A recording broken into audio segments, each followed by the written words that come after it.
Gabriela Rodriguez. I am in section 11.3 and my number is number 12. The player has only 3 lives, which means he can only grab 3 bad treats before losing.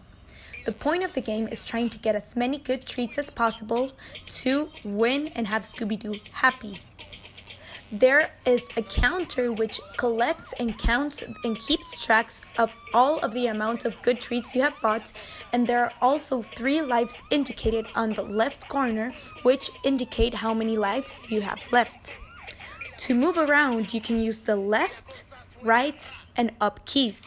To jump, you use the up key, and this will allow you to move from platform to platform.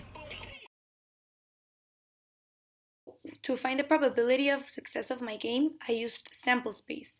Sample space is a set of all of the possible outcomes you get when playing my game. The probability of successful and failure in my game, I created the sample space of all of the possible outcomes whether you win and of all of the possible outcomes whether you lose. To win in the game, you have to collect 8 of the good ones. So I was able to collect all of the good ones and all of the possible ways a player could collect all of the good ones. Here is the picture. Then to die, you only had 3 lives, so you only have to get 3 wrong to die. Here are all of the possible outcomes you can get, so you can die while playing the game.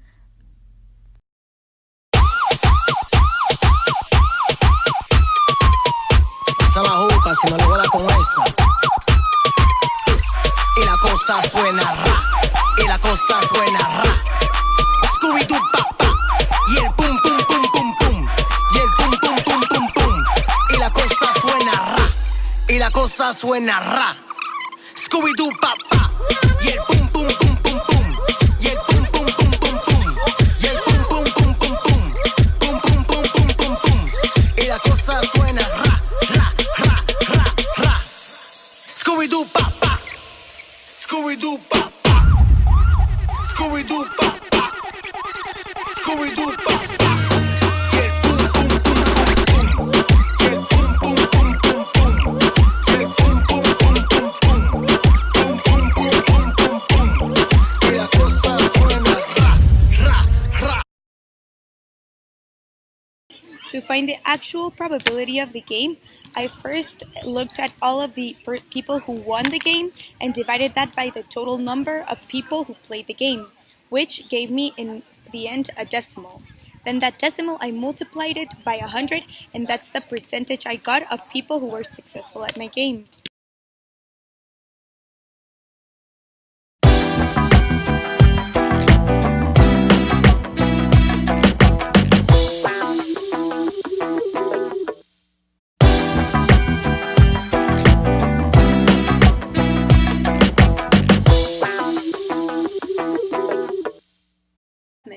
Knowing that with each move and with each try of getting a new treat, you're risking 1 life.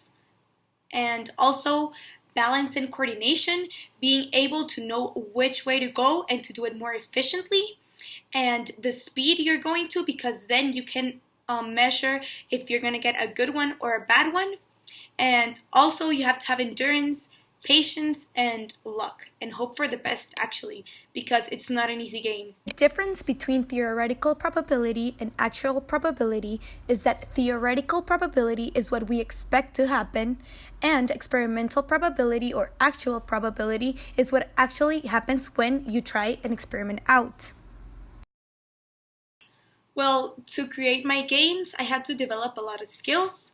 The first one being patience. And I had to develop it in a lot of areas because I had to be patient to watch all the videos carefully, return and check and make sure that I have done everything right.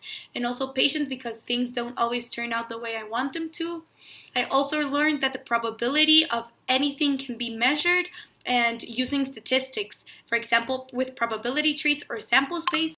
I also learned time management because I had to manage my time to be able to complete the game, actually get people to play, and actually create my videos. So it helped me a lot, and I think it will help me in my future to be more organized and plan my time wisely.